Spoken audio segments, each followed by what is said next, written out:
Everything changes.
Praise God, praise God. Purihin ang Panginoon.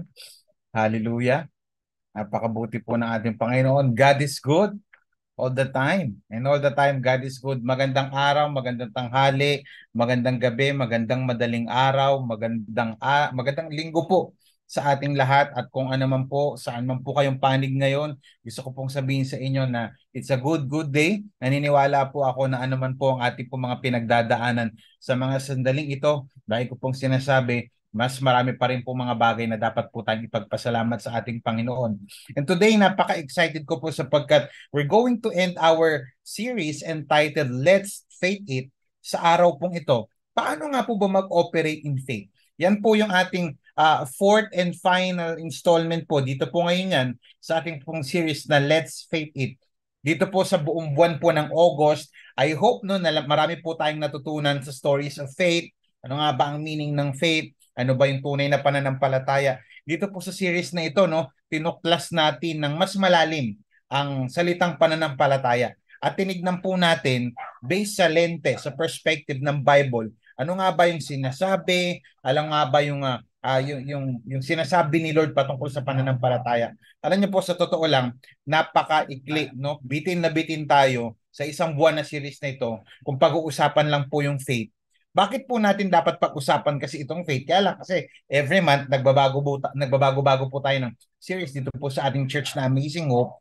Pero at least no, kahit paano somehow dito po sa ating fourth installment, no, I hope na marami pa tayong matutunan. Bakit napaka-importanting pag-usapan ng pananampalataya? Because according to Hebrews chapter 11 verse 6, ito yung lagi ko pong sinasabi kahit na mga una pa po nating mga topic.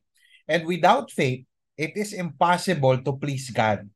Because anyone who comes to Him must believe that He exists and that He rewards those who earnestly seek Him. Yan po ang katotohanan bakit natin pinag-uusapan ito. First and foremost, kasi pag wala po tayong pananampalataya, napaka-imposibleng malugod natin ang ating Panginoon.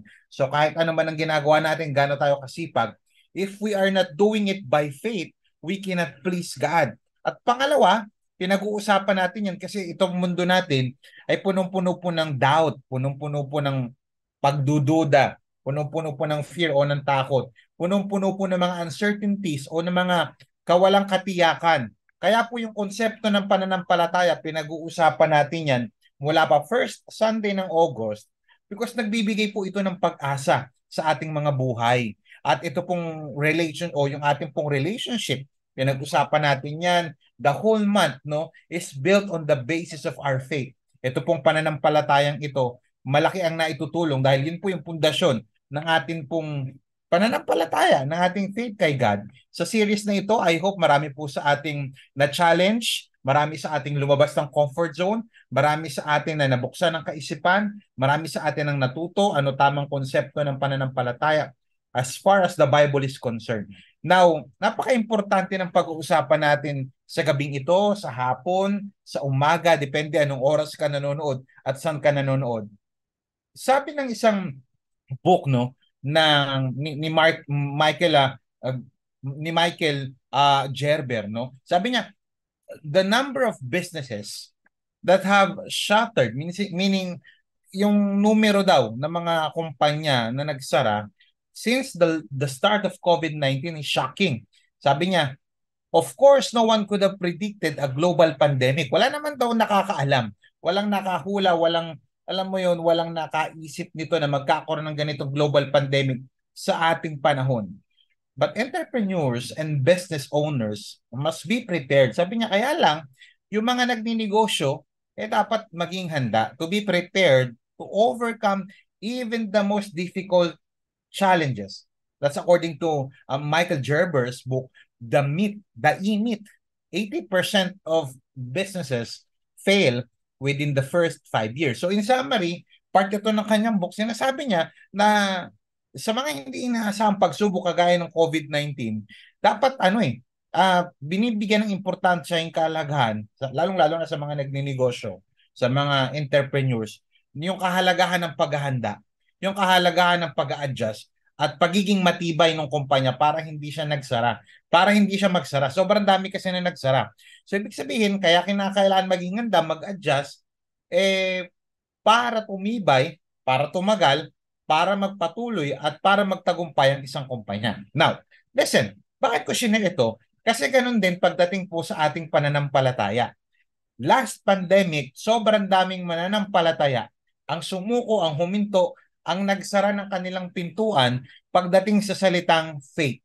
Maraming mga leaders, maraming mga church leaders, maraming mga life group leaders, maraming mga church members, maraming mga attenders, maraming mga Christians ang nagsara ng kanilang pintuan pagdating sa kanilang pananampalataya, pagdating sa pagtulong, pagdating sa pag-asa, pagdating sa pagpapatawad. Why? Kasi hindi nila inaasahan na ganito katindi yung dadanasin natin sa tinatawag po nating COVID-19. Kaya napaka-importante na naghahanda rin po tayo para tayo ay tumagal, para tayo magpatuloy, para tayo ay magtagumpay sa ating Christian life. Now, ang malaking katanungan sa gabing ito, ano ba yung nagagawa ng pananampalataya? Ano yung magagawa ng pananampalataya for us to overcome even the most difficult challenges in life? Alam ko po marami po tayong mga pinagdadaanan pa ngayon sa buhay. Paano tayo makaka-overcome sa ating past failures? Paano tayo makaka-overcome doon sa ating mga nagawang kasalanan, mga kakulangan? Paano tayo makaka-overcome sa ating finances? Paano tayo makaka-overcome sa ating, alam mo yun, sa ating pinagdadaanan physically, mentally? Ano ba yung magagawa ng pananampalataya pagdating doon sa pag-overcome natin, especially sa ating mga pagkakadapa sa ating mga pinagdadaanan? Bakit napaka-importante pag-usapan ito? Because ang gusto ng Panginoon ay sumunod tayo sa Kanya 100%. Ang gusto ng Panginoon ay manampalataya tayo sa Kanya. Dahil meron siyang gustong gawin sa ating buhay. Unang-una, dapat mag-glorify natin siya. Pangalawa, dapat mas maging kawangis tayo ng kanyang bugtong na anak na si Jesucristo. Now, today, babalik tayo doon sa pinag-uusapan natin na mga passages nung first week natin. But right now, tututok tayo sa isang character na nagngangalang Moses. But today, I want you to join me in our topic entitled, It Was by Faith. Pwede pang i-type natin sa ating comment section, it was by faith, sa pamamagitan ng pananampalataya. Sa lahat po ng ating pinagdadaanan, sa lahat ng ating gagawin, whether ang ating situation ay mahirap, madali, magaan, mabigat, madilim o maliwanag, okay o hindi okay, up or down, discouraged o encouraged, dapat po lahat ng gagawin natin, it is by faith. Ito po yung pag-uusapan natin ngayon. It was by faith. I want you to join with me sa ating pagbabasa ng scripture, ng Holy Scripture, no, sa Hebrews chapter 11, verse 24 to 28. Now, basahin ko, and then later on, I'll explain kung ano pa yung mga pwede nating makuha dito for us to, to get the meat ng ating mga pag-uusapan at ma-apply po natin ito sa ating mga buhay. Verse 24, sabi niya, it was by faith that Moses, sabi niya, sa pamamagitan ng pananampalataya, that Moses, when he grew up, nung siya'y lumaki, refused to be called the son of Pharaoh's daughter. Verse 25, he chose to share the oppression of God's people instead of enjoying the fleeting pleasures of sin. Verse 26, he thought it was better to suffer for the sake of Christ than to own the treasures of Egypt, for he was looking ahead to his great reward. Verse 27, it was by faith, yun ulit, that Moses left the land of Egypt, not fearing the king's anger. He kept right on going because he kept his eyes on the one who is invisible. Later, I'll explain that to you.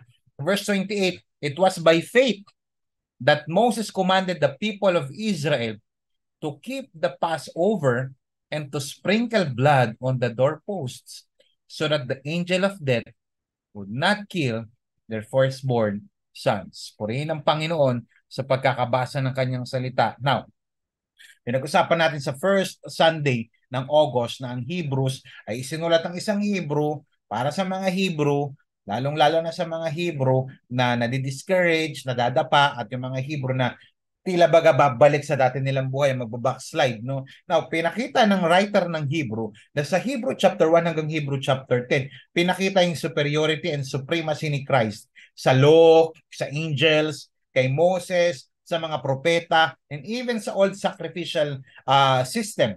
Now, pagdating ng chapter 11, ipinakita naman ng writer yung mga powerful examples ng mga tao sa Old Testament, yung biblical history, na talagang nag-stand firm, yung talagang tumindig, tumayo, at hindi bumalik sa dati nilang buhay, yung hindi talaga huminto sa pananampalataya sa ating Panginoon. So, nandyan yung una pa lang, si Abel, si Sarah, ipinakita dun si Isaac, andun din si Jacob, si Joseph.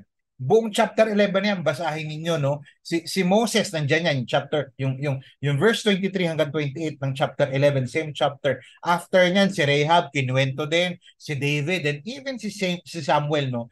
Bakit napaka-importante na pag-usapan natin ito? Sapagkat ito pong mga storyang ito ay nakakapulutan natin ng aral at nakukuha na natin, alam mo yun, ng encouragement para magpatuloy po tayo sa ating buhay. Ipinakita ng chapter na ito, yung chapter 11, kung paano na please ng mga Old Testament people si Lord at kung paano na overcome nila yung mga matitinding challenges na kanilang hinarap sa kanilang buhay. Ulitin ko ha, sa chapter na ito, kung isa-summarize natin, ipinakita ng chapter na ito kung paano na please ng mga binanggit kong pangalan ng mga Old Testament people, kung paano nila na please nasunod ang ating Panginoon, na please at nasunod ang ating Panginoon. At ang resulta nun, na-overcome nila yung mga matitinding challenges na pinagdaanan nila sa kanilang spiritual journey. Now listen, ganoon din po sa ating spiritual na buhay. Ang ating goal in life is for us to please our God. Yung masunod natin si Lord sa kanya mga pinapagawa, yung masunod natin si Lord sa kanya mga inuutos, yung masunod natin si Lord sa ating pag-aaral, yung bang habang tayo nag-aaral, lalo tayong nagiging mukhang Christian. Yung bang habang tayo ay nagtatrabaho, napiplease natin si Lord, nalulugod natin si Lord sa pagsiserve natin. At dahil doon, mau-overcome natin dahil sa pananampalataya natin at pagsunod natin sa Panginoon, mau-overcome natin yung mga matitinding challenges na nahaharapin natin o naharap na natin sa ating buhay. Now, ang malaking katanungan, anong magagawa ng pananampalataya for us to overcome even the most difficult challenges in our lives? I don't know kung ano yung pinakamatitinding pinagdadaanan mo ngayon, Pastor. Grabe, simula ng series natin ng January hanggang February hanggang ngayon, meron akong matinding pinagpipray, meron akong matinding pinagdadaanan. I don't know kung ano yung pinaka-difficult na challenges ngayon na marahil ino-overcome mo pa rin. Siguraduhin natin na matutukan natin itong pag-uusapan natin kasi pag-uusapan natin ano yung magagawang resulta ng pananampalataya natin sa Panginoon para ma-overcome natin yung pinakamahihirap na challenges sa ating buhay. Now, samahan niyo po ako muli dito sa verse 24, 25 at 26. Basahin po natin verse 24, 25 and 26. It was by faith that Moses, when he grew up, refused to be called the son of Pharaoh's daughter. Now, sabi ng verse 25, he chose to share the oppression of God's people instead of enjoying the fleeting pleasures of sin. He thought it was better to suffer for the sake of Christ than to own the treasures of Egypt, for he was looking ahead to his great reward. Point number 1, faith will model conviction. Pwede bang pakitype natin yung phrase na yan sa comment section? Model conviction. Sige nga. Faith, number 1. Faith will model conviction. Now, ano ba ibig sabihin ng conviction? Ang conviction, ang ibig sabihin niyan, conviction is defined as a fixed or firm belief. Ibig sabihin, fix yan. Hindi mo pwedeng baguhin yan. Kung ano conviction mo, fix dapat yan. Firm belief yan. Kung ano yung paniniwala mo kay Jesus, yun talaga yun. Lalong-lalo na kung tama na yung paniniwala mong yan. Ang pagkakaroon, pakinggan maigi, ang pagkakaroon ng paninindigan ay mahalaga. Bakit napaka-importante ng conviction, ng paninindigan natin sa isang pinaniniwalaan natin? Bakit? Napaka-importante nito upang hindi tayo maligaw. Saan? Para hindi tayo maligaw ng ating emosyon. Para hindi tayo maligaw una ng ating emosyon. Pangalawa, para hindi tayo maligaw ng opinion ng iba. Now, bigyan ko lang kayo ng context doon sa verse. Yung verse 24, 25, 26, sinasabi, it was by faith that Moses, when he grew up, refused to be called the son of Pharaoh's daughter. Alam naman ninyo yung story ni Moses.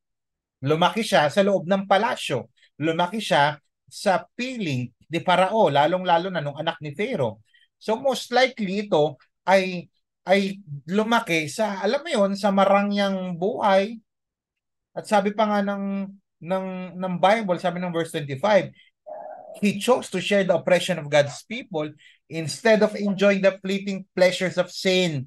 Nasa kanya na lahat, pera, kasikatan, education, even yung training sa army, nandun na lahat. Kaya lang, nung nalaman niya na meron palang Diyos itong mga Diyos ng Hebreo, nagkaroon siya ng conviction. Now, ganun din po sa ating buhay. Ulitin ko conviction is defined as a fixed or firm belief. Tayo pong mga Christian, dapat meron po tayong fixed at saka firm na belief. Ayan o, conviction is defined as a fixed. Hindi mo na mababago yan. Tapos dapat firm belief. Now, bilang mga Christian, dapat meron tayong pinaguhugutan ng ating conviction. Saan pa ba tayo huhugot ng ating conviction at ng ating pananampalataya? Wala na iba kundi sa Bible. Pwede bang pakitype natin sa comment section, Bible. You see, ang ating pong paniniwala, the Bible is the Word of God. At ang ating conviction dapat dyan, dapat yan yung ating firm belief. Hindi tayo pwedeng diktahan lang basa-basa ng emosyon. Kasi marami nang naligaw na tao dahil sa kanilang emosyon. Marami nang naligaw na tao, marami nang nasirang relationship dahil sa emosyon. Marami nang nasirang pamilya, marami nang nasirang karir, marami nang nasirang relasyon dahil sa opinion ng iba. Now, ano nga ba itong conviction na to? Personal conviction dapat natin, yung Word of God, yung conviction. Yung conviction dapat, ulitin ko conviction is defined as a fixed or firm belief. Ano yung mga halimbawa niyan? Conviction keeps us set apart. Kapag meron kang conviction, may iba kasing kaparaanan ng mundo. Kaya lang kung meron kang conviction, meron kang standard ng pananampalataya. Hindi ka basta-basta matatangay. Kagaya ni Moses nung nalaman niya na ito pala yung Diyos, ito pala yung tunay na Diyos. Ito pala ang dapat kong sundin. Kaya to the point, pambihira na kahit itaboy na siya, na kahit alam mo mag-suffer siya kasama ng mga Hebrews o ng mga Hebreo, ng mga Hudyo. Itong conviction na to, tinutulungan tayo na maging accountable doon sa standard ng ating Panginoon. Now, ano yung dalawang importanteng bagay na dapat po nating tandaan when it comes to conviction? Dahil may conviction ka, yung Word of God, hindi yung emosyon, hindi yung pera, hindi yung sinasabi ng mga social media influencers, hindi sinasabi ng mga kung sino-sinong vlogger ang yung stand pagdating sa marriage, pagdating sa relationship, pagdating sa business. Ano nga ba dapat? Dapat ang Word of God. Now, una, conviction demands sacrifice. Pwede bang pakitype sa ating comment section, sacrifice. Yung conviction, matindi ito, yung paninindigan natin sa ating pinaniniwalaan bilang mga Christian, ay magdedemand ito ng sakripisyo. Sabi dyan sa verse 24, refused. It was by faith, sa pamamagitan ng pananampalataya. Nung lumaki si Moises, he refused to be called the son of Pharaoh's daughter. Yung identity niya, hindi pala isang Hebrew ang aking identity. Kaya nga sabi ng verse 25, he chose to share the oppression. Kahit nagsasuffer yung aking mga kababayan, dito kami dahil sinasamba at sinusunod namin ang tunay na Diyos. Instead of enjoying the fleeting pleasures. You see, napaka-importante ng conviction, yung paniniwala natin sa salita ng ating Panginoon. Napaka-importante ng Word of God sa ating buhay. If you're a Christian, you must love the Word of God. If you're a Christian, dapat meron kang conviction na nanggagaling sa salita ng Diyos. Sabi ni Howard Hendricks, isa tong great Bible teacher, sabi niya, a belief is something you will argue about. Sabihin, pwede natin itong pagdebatihan. Ulitin ko, a belief is something you will argue about. A conviction is something you will die for.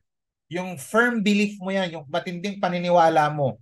Itong belief, pwede natin pagdebatihan yan eh. Pero pagdating sa conviction, hindi pwede. Magkakamatayan tayo.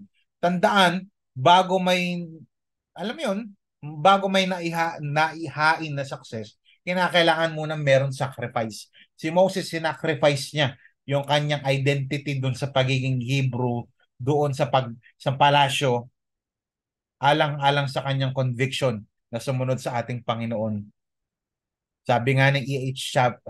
Chapin, sabi niya, no man knows the genuineness of his conviction until he has sacrificed something for them. Ang tanong, ano yung kaya mong isakripisyo para sa conviction mo bilang isang Christian?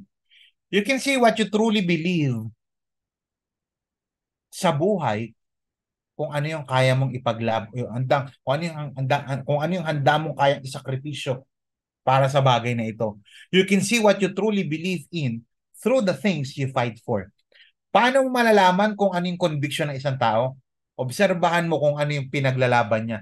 Kung ang pinaglalaban niya pampolitika, yun siguro yung ano lang, yung pinakamalalim na conviction niya.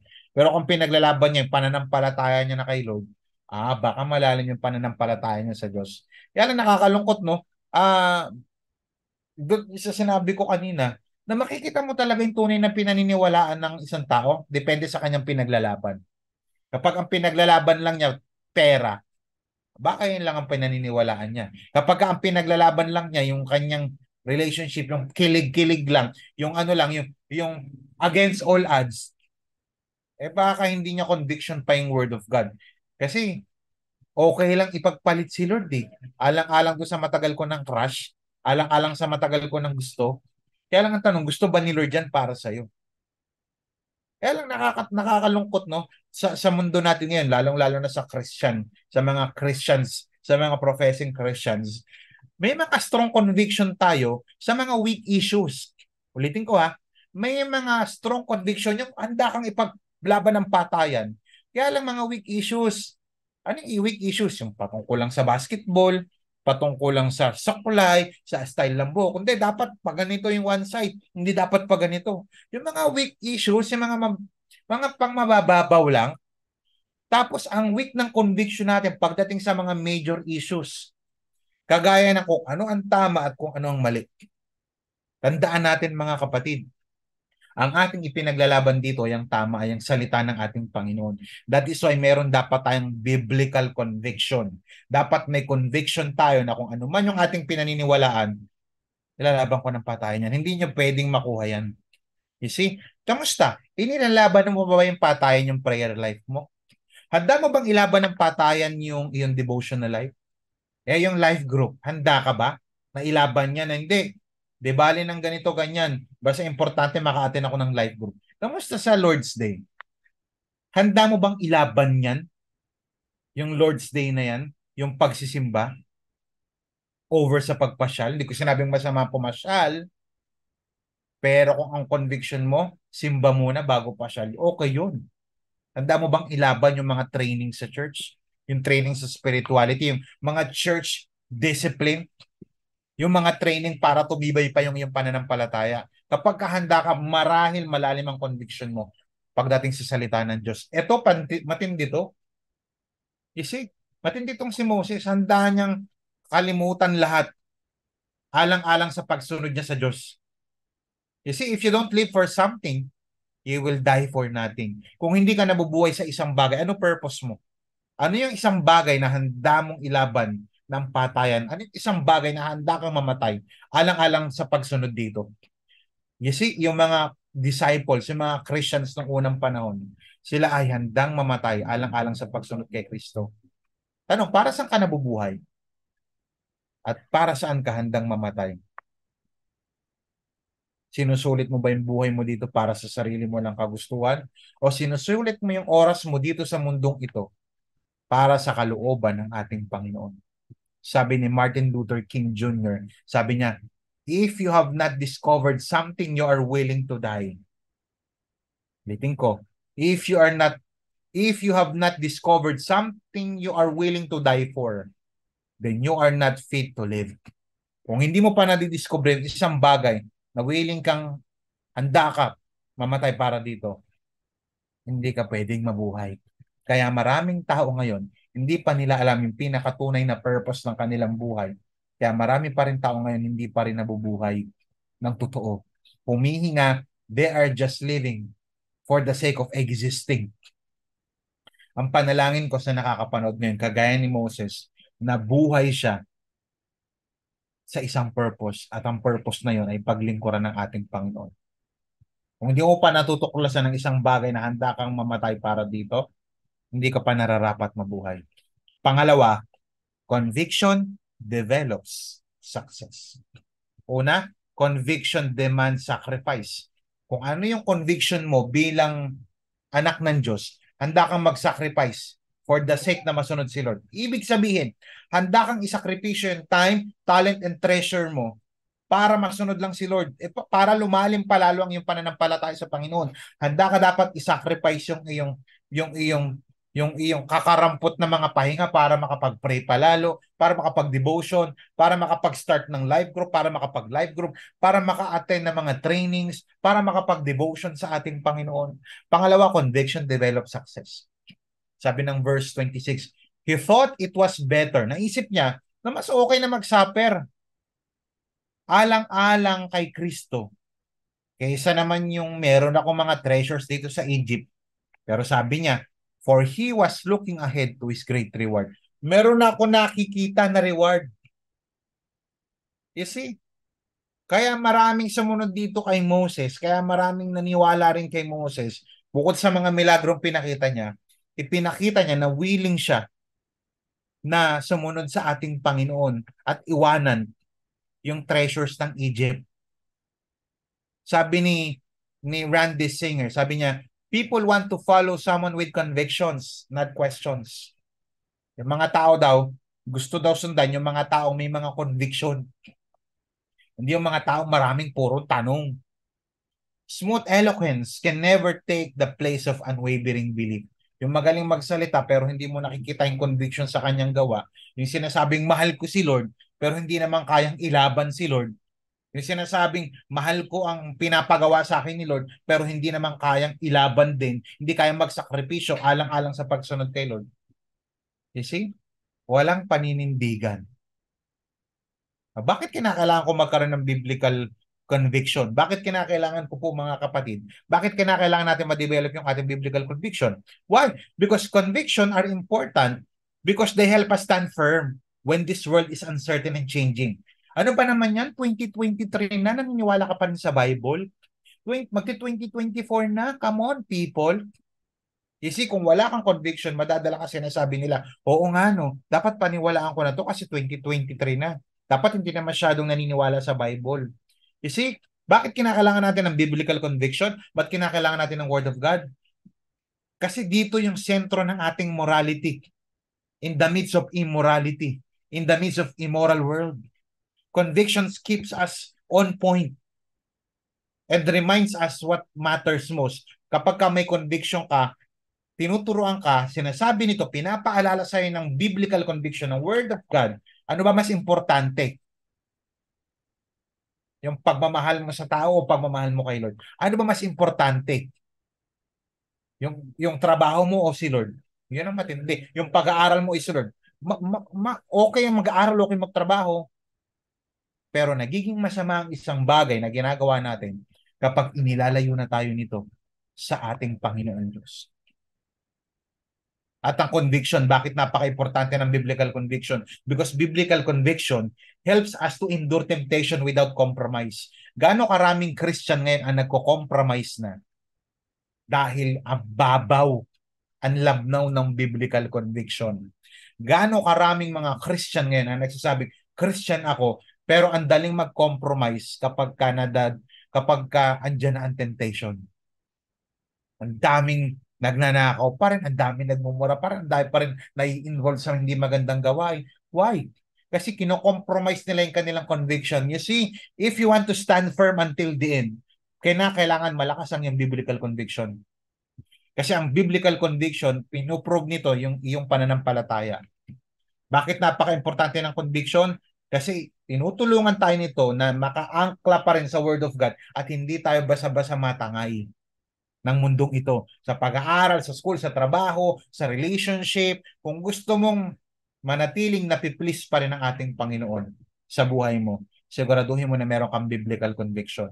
Sabi ng Hebrews chapter 11 verse 1, now faith is the assurance of the things hoped for, the conviction of the things not seen.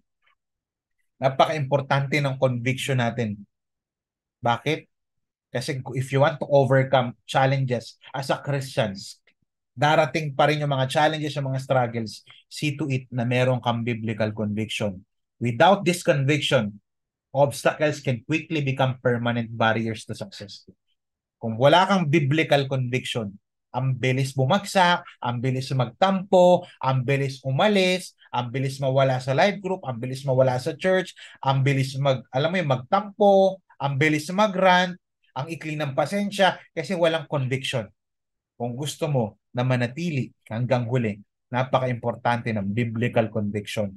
We must model conviction. If you have faith, kung meron ka talagang pananampalataya sa Panginoon, ipakita mo yung conviction na yan. Si Moses, meron siyang pananampalataya by faith. Nung siya'y lumaki, nalaman niya, nakilala niya yung Diyos ng mga Hebreo, yung Diyos ng Bible, yung Diyos ng buong mundo, yung Diyos ng universe. Grabe yung minodan niyang conviction. Handa siyang iwanan ng lahat, masunod lang ang kalooban ng ating Panginoon. Palakpakan natin ang ating Panginoon. Point number 2. Sabi ng verse 27, it was by faith that Moses left the land of Egypt, not fearing the king's anger. Sabi ng writer, sa pamamagitan ng pananampalataya, si Moses umalis sa Ehipsyo, sa Egypt, na hindi natatakot doon sa galit ng hari. Uy, matindi. Umalis siya, ibig sabihin, pinapakita ng scripture, hindi siya natatakot doon sa galit ng hari, powerful yun. Ibig sabihin, meron siyang mas greater purpose. Meron siyang mas matinding sinusundan kaysa sa takot. Meron siyang gustong sundan at gawin kaysa matakot doon sa galit ng hari. He kept right on going because he kept his eyes on the one who is invisible. Ang tindi nito. Pangalawa, faith will manifest courage. Kanina, dapat nagmo-model ng conviction. Pangalawa, faith will manifest courage. Nagpapakita, nagmamanifest. Pag sinabi, itong biblical manifestation yan. Nagmamanifest yung tapang. Pag sinabi pa lang nananampalataya ka, hindi pwedeng hindi mo tapangan. Why? Kasi maraming susubok at titigil sa'yo para ikaw ay manatili doon sa dati mong ginagawa, doon sa dati mong lugar. Si Moses, pambihira. Kung hindi siya mananampalataya at mananatili siyang takot, hindi siya makakaalis doon sa place of slavery at hindi niya masusunod ang ating Panginoon. Gaano karaming tao ngayon ang hindi na makaalis sa kanilang past, gaano karaming Christian ngayon ang takot pa rin umalis sa kanilang lugar kaya hindi nila nasusunod ang ating Panginoon. Now, by the way, yung yung yung salitang 'yan ay meron tayong pag-uusapan ngayon. There are at least two crucial components of courage. Meron dalawang at least crucial components ng courage. Number one, it's patience. Pwede bang pakitype sa comment section natin, patience. Ano ibig sabihin ng patience na yan? Sabi ng King James Version, by faith, he forsook Egypt, not fearing the wrath of the king. Hindi siya natatakot dun sa galit ng hari. For he endured. Pakitype nga sa comment section, endured. As seeing him who is invisible. Alam niyo ba ang salitang endured tsaka yung persevered? Parehas siya ng meaning sa English. Sa Grego, kartereo. Pag sinabing kartereo sa Griego, ang ibig sabihin niya to be stout or to be brave. To be firm, yan ang ibig sabihin yan. To endure patiently, kaya nilagay natin dyan, yung components ng tapang, dapat meron kang pasensya. To persevere, bear up with fortitude, courage in pain, yung nasasaktan ka pero matapang ka pa rin. Yung matindi yung pinagdadaanan po pero nandun pa rin yung tapang mo. You see? Kaya maraming tao, si Moses, imagine mo yung kanyang patience na pambihira. Wala akong pakialam sa sasabihin na ng hari. Nakita ko na yung pinaka-importanting bagay. Gaano karaming tao ngayon ang bumabagsak dahil sa lack of patience? Many people in our world today, They fail not because of lack of intelligence. Maraming tao matatalino naman eh. Bakit sila nag-fail? It's because they lack patience. Maraming tao mayayaman naman ah. Bakit sila nag-fail pa rin? It's because they lack patience. Gaano karaming mga kumakandidato ngayon na nag-fail? Magagaling naman ah. Kaya lang they lack patience. Gaano karaming mga relationship ngayon ang okay pa sana. Gaano karaming mga relationship ngayon ang hindi pa naman sana broken. Kaya lang they lack patience. Kaya sabi nga ni Mahatma Gandhi, to lose patience is to lose the battle. Napaka-importante ng patience. Yung pasensya ng isang tao. Mahabang pasensya ang kinakailangan para masunod natin ang ating Panginoon at para magawa natin yung mga pinapagawa ng ating Panginoon. Pangalawa, power. Pakitype na sa comment section, power.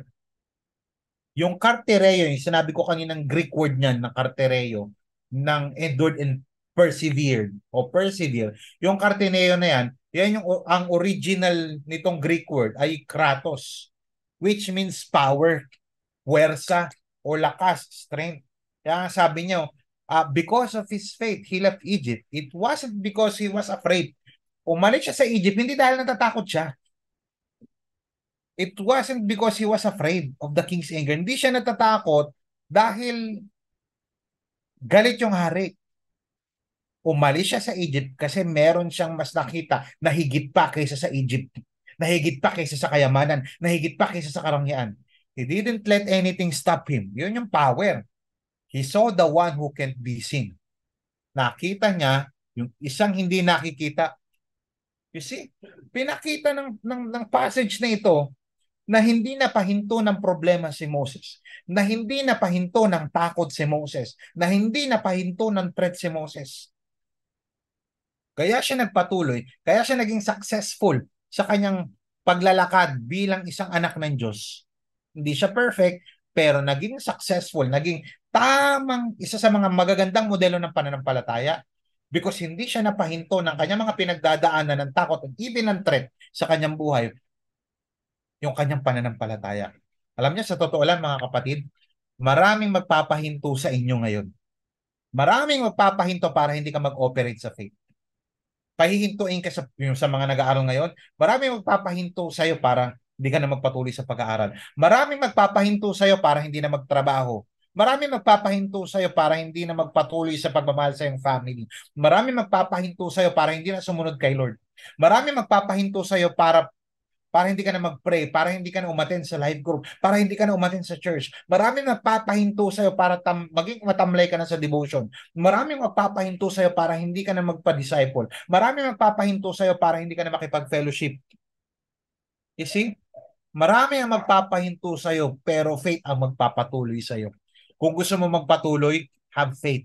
Pakitype nga sa comment section, have faith. You see, hindi ko alam kung ano pong pinagdadaanan nyo ngayon, pero maraming gagamitin si Satan na magpapahina ng loob mo para wag mo nang abutin yung mga pangarap mo. Maraming gagamitin si Satan para pahintuin ka, para hindi mo na abutin yung nais ng Panginoon na marating mo. Ilang beses na bang nasira yung pangarap mo dahil sa salitang ayoko na? Ilan ang hindi natapos na pag-aaral dahil hindi na nila tinapangan, dahil ayoko na, dahil ganito na lang kami. Ilang Christian ngayon ang hindi na nakakapag-church, ang hindi na nakabalik sa pagsiserve kasi napahinto na sila ng kaaway. Naubos yung faith. You see? Kaya faith is an energizer. Why? Because it keeps you going. Sabi nga ng NIRV sa verse 27 ulit, sabi, because of his faith, he left Egypt. It wasn't because he was afraid of the king's anger. He didn't let anything stop him. Hindi niya pinahintulutan na pigilan siya ng kahit ano. Kapatid, ano pwede nating matutunan dito? Huwag mong hayaan na pigilan ka ng kahit ano. Huwag mong hayaang pigilan ka ng pera para hindi ka na makasunod kay Lord. Gaano karaming Christian ngayon, hindi na nakasunod kay Lord dahil sa pera. Pangalawa, maraming Christian ngayon ang hindi na nakasunod kay Lord dahil walang pera. Yung dalawang extreme na yun, maniwala ka, pwede kang pigilan nun para hindi ka sumunod kay Lord. Yung iba walang pera, hindi na ako susunod kay Lord, ang hirap ng buhay. Tatrabaho na lang muna ako para sa pamilya ko. Tapos nung kumikita naman ng malaki, ano ba yan? Tsaka hindi na ako makasunod kay Lord, tsaka na ako susunod kay Lord kasi ang sarap naman ng buhay ko, bliss na bliss naman ako eh. He did not let anything stop him. Hindi pinahintulutan ni Moses na pigilan siya ng kahit ano, masunod lang ang kanyang Panginoon. Ang tanong, ano yung pumipigil sa'yo ngayon from serving and worshiping God? Ano yung pumipigil sa'yo ngayon para mag-pray? Ano yung pumipigil sa'yo ngayon para umattend ng small group?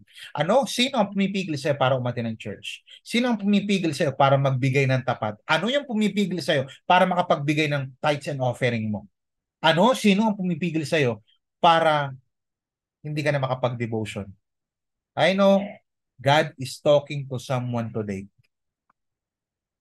Marami nang hindi nakarating sa kanilang God-given destiny dahil takot silang iwanan ng mali. Huwag kang matakot mang iwan kung alam mo naman yung iiwan mo mali. Ulitin ko, huwag kang matakot mang iwan kung alam mo naman yung iiwan mo mali. Marami nang hindi nakaalis sa kanilang dating buhay, sa kanilang dating status kasi natatakot iwanan. Kasi baka ano nang sabihin nila, kasi ganito, paano kung hindi God's will? Kapag hindi na nakakabuti sa yung spiritual life, hindi na siya God's will. Maraming hindi nagtagumpay spiritually kasi natatakot iwan yung mali. Sa school, sa relationship. Kung gusto mo magkaroon ng tamang relationship, iwanan mo yung maling relationship. Kung gusto mo magkaroon ng tamang journey, edi iwanan mo yung maling journey mo. Kung gusto mong itama yung buhay mo, iwanan mo yung mga maling nagagawa mo. Maraming tao gustong lumaya pero ayaw naman iwan yung mali. Si Moses, kaya niya nagawa yung mga tama, kaya nakasunod siya sa tama. Kasi alam niya mali na ako na magstay dito eh. Listen, yung fear, yung takot, it will limit you. Hindi natakot si Moses kahit magalit pa yung hari na yan. I will not let anyone stop me from pursuing my God-given destiny. Kaya para sa mga Christian ngayon, your future is so bright. Do not allow anyone or anything stop you from pursuing your God-given destiny. What's our mission? Do not let anyone stop you from doing our mission. What's our mission? To go and make disciples. What's stopping you from inviting people? What's stopping you from discipling people? What's stopping you from sharing this live stream? Kasi baka sabihin nila born again, born again. What's stopping you from loving God and loving people? Don't let anyone stop you from following Jesus. Kaya lagi ko po sinasabi sa mga binabati ko na happy birthday, mga ini-encourage ko, keep on loving, serving and following Christ. Don't let anyone nor anything stop you from following Christ. Ito si Moses Pambira, kahit buhay niya nang nakataya dito, hindi siya magpapapigil.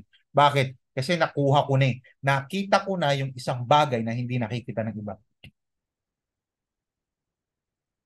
Your faith is important to God. Why? Because it will never please Him if it is not done by faith. Ulitin ko, faith will manifest in courage. Maging matiisin ka alam mo kapag may pananampalataya ka, magiging matiisin ka. Si Moses naging matiisin eh. Imagine mo, nasanay sa kung masarap na buhay, Prince of Egypt. Kapag ikaw may pananampalataya, handa kang tiisin ang lahat para masunod lang si Lord. Magiging malakas ka kapag may pananampalataya ka. Ang kapalit, naging malakas naman siya. You see? I don't know kung ano yung gusto ni Lord na alisan mo na ngayon. Maaring maling tao, maling relationship, maling lugar, pwedeng maling trabaho, pwedeng maling course, pwedeng maling lugar. I don't know.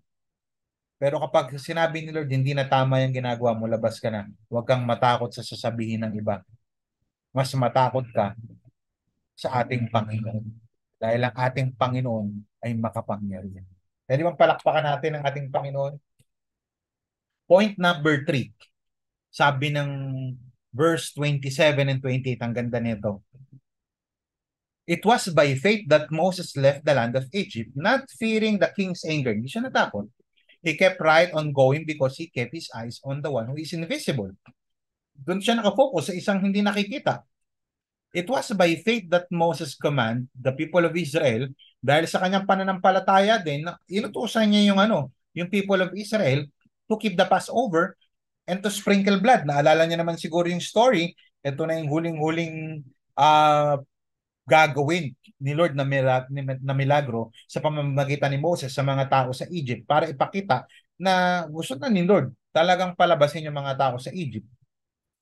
Yung mga firstborn son mamamatay kapag yung kanilang bahay dinaanan ng angel of death na walang dugo ng lamb sa kanilang door frame. Door frame yung hamba. Lalagay, i-sprinklean. Ang gagawin, hyssop o hyssop. Isang uri ng plant na parang ginagawa nilang paintbrush. Dugo, tas ipapahid na ganun. Sabi ng verse 28, it was by faith that Moses commanded the people of Israel to keep the Passover and to sprinkle blood on the doorposts so that the angel of death, ito yung sinasabi ko, would not kill their firstborn sons. Resulta, yung sa Israel, yung mga Hebrew people, hindi namatay yung kanilang mga firstborn. Yung sa mga Egyptian, namatay yung kanilang mga firstborn, including yung mga firstborn na animal. Matindi. Sounds crazy, isn't it? Kaya point number 3, faith will make you crazy. Faith will make you crazy. Ano yung point number 1? Faith will model conviction. Kapag ka meron kang pananampalataya, magpapakita yan ng matinding conviction. Yung handa mong ikamatay. Kahit patayin nyo ako, pugutan nyo na ako ng ulo, hindi ko i-renounce.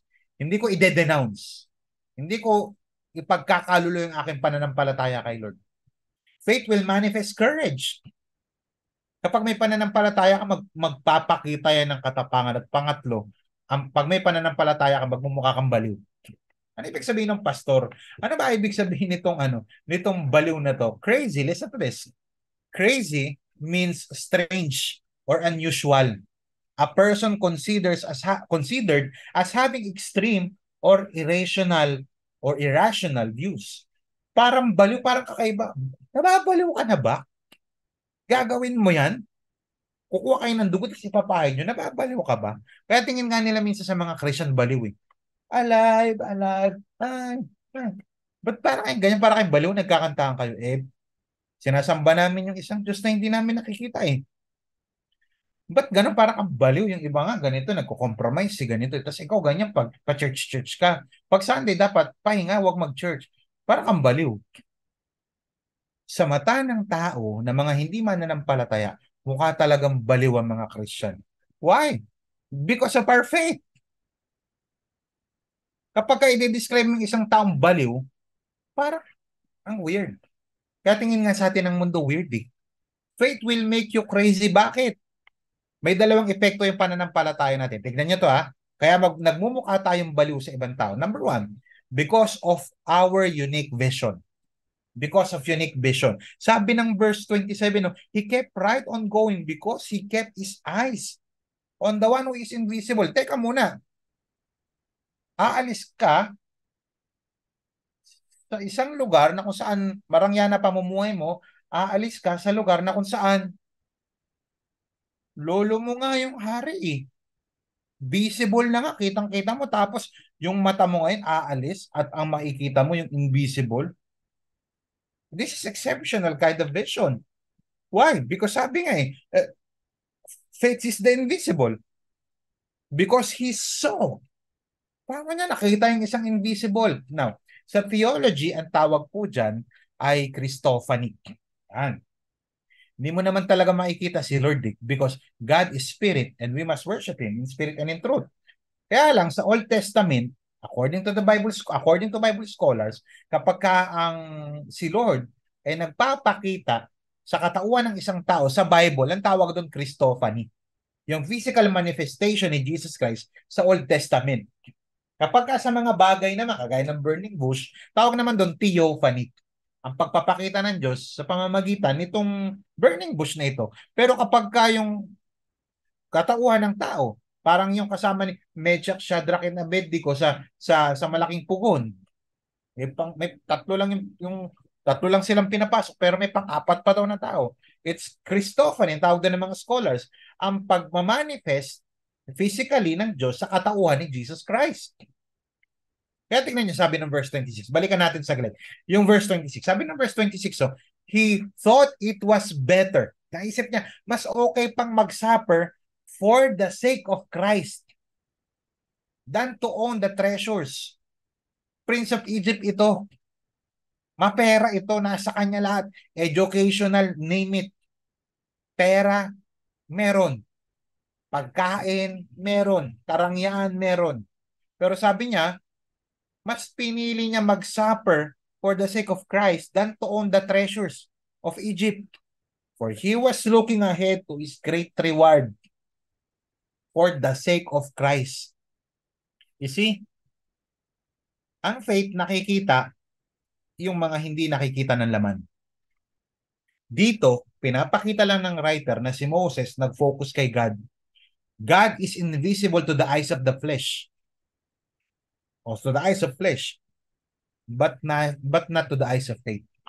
Oo, hindi ko nga nakikita sa physical kong mata, pero sa mata ng pananampalataya, nakikita ko ang ating Panginoon.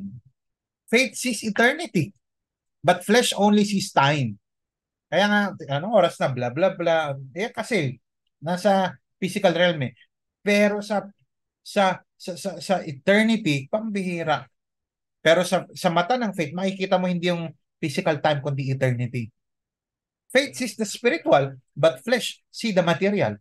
Kaya paano ko malalaman kung nakita ko na? Pakinggan maigi. Paano ko malalaman kung nakita ko na ang Diyos? Hindi literal kundi figuratively. Kapag ka hindi mo na lang nakikita yung mga material na bagay. Yung iba, bakit ka nabubuhay? Kasi gusto ko makuha yung mga gusto ko. Gusto ko mag-acquire ng mga material things. Kaya pansinin mo, ano isa sa mga tinetempt ni Satan, hindi lang sa atin, even kay Jesus Christ, when Satan tempted Jesus, material possession. At ganun din even up to now.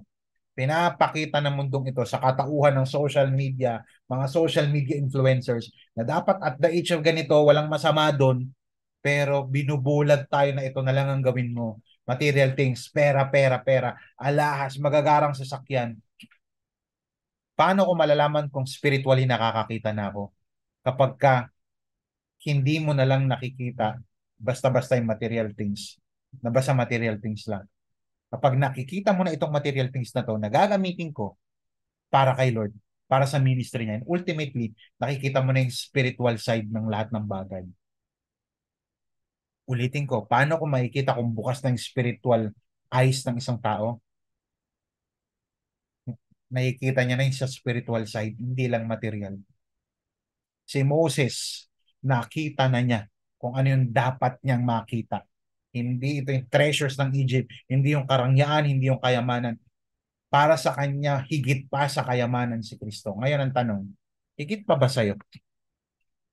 Higit ba si Kristo sa lahat ng kayamanan o na-acquire mo ngayon? Hindi ba pag sinabi mong yes, ano sasabihin ng tao? Baliw, baliw, baliw, baliw, baliw.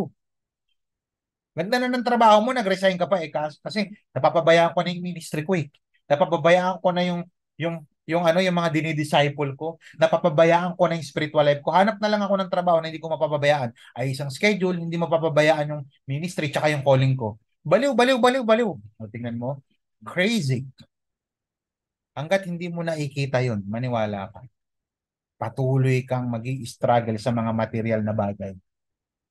Kaya si Moses, walang pag-iimbot, walang pagdadalawang isip. Hindi ako natatakot. Mas higit yung gagawin ko ngayon kaysa sa tinatamasa ko. Si Moses nag-preserve, nag-persevere dahil may nakikita siya na hindi nakikita ng iba. Kaya pansinin mo, nakikita natin yung hindi nakikita ng iba, yung kahalagahan ng pagpipray, yung kahalagahan ng pagbibigay sa church, yung kahalagahan ng pagtatides and pag-offering, mahalaga ba sa'yo?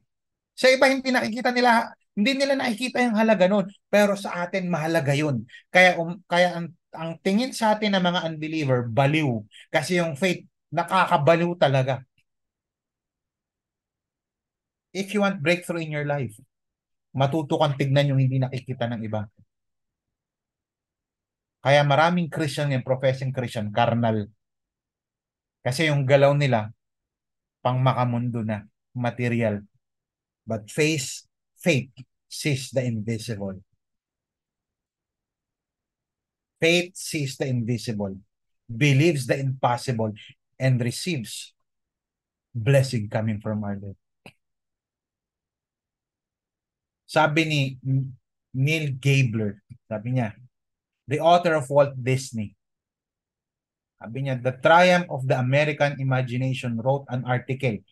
Nagsulat siya ng article noong September 13, 2015. Ang headline niya, Walt Disney, a visionary who was crazy like a mouse. Baliw na kagaya ng daga.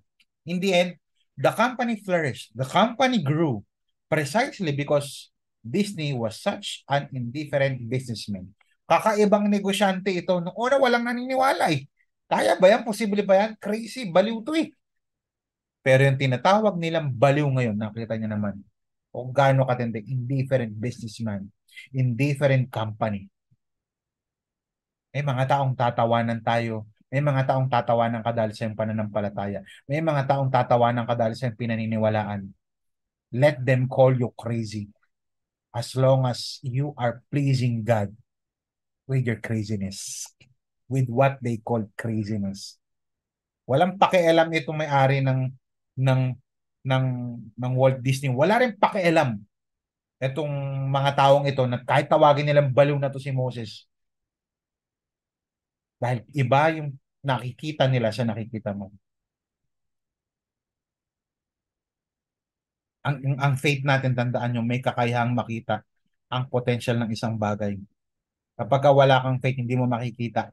May potential pala yung pagbibigay ko. May potential pala yung pagbe-pray ko. May potential palang blessing yung pagsunod ko kay Lord. Sa iba, wala lang to. Church lang. Church ka pa. Bigay-bigay ka pa. Live group ka pa. Pray ka pa. Wala yan. Basta galingan mo na lang. Pero tayo na may pananampalataya sa Diyos, may potential lahat ng ginagawa natin as long as we do it by faith. Pangalawa and lastly, bakit baliw? Because of unconventional victory. Unconventional. Pag sinabing unconventional, unusual. Hindi siya ordinaryo. Pambira, imagine mo, ano yung unconventional victory? Gusto mong patayin yung tao, saksakin mo, barilin mo, kaya sa panahon nila, awayin mo, iuntog mo yung ulo. Pero ito pambira, yung katagumpayan nila, unconventional. Gabi, namatay lahat ng panganay. Accurate.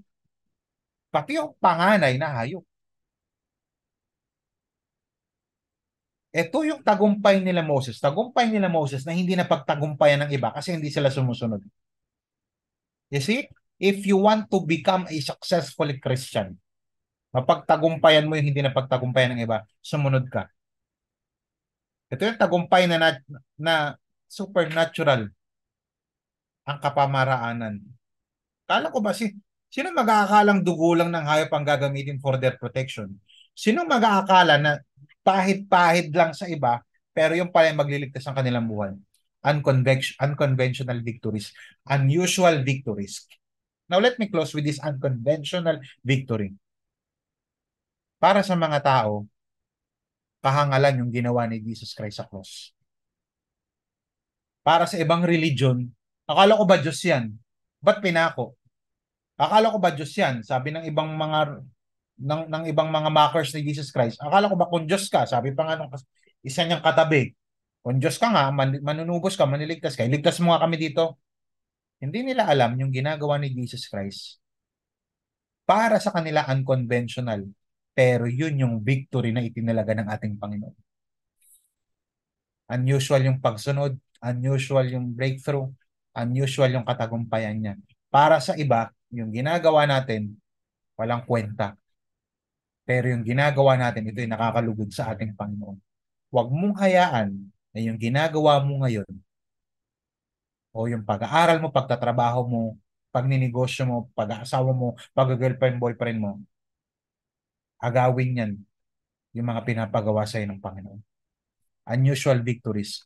Hanggang ngayon, marami pa rin hindi naniniwala sa ginawa ni Jesus Christ. Pero para sa atin, according to the Word of God, for the unbelievers, it is foolishness.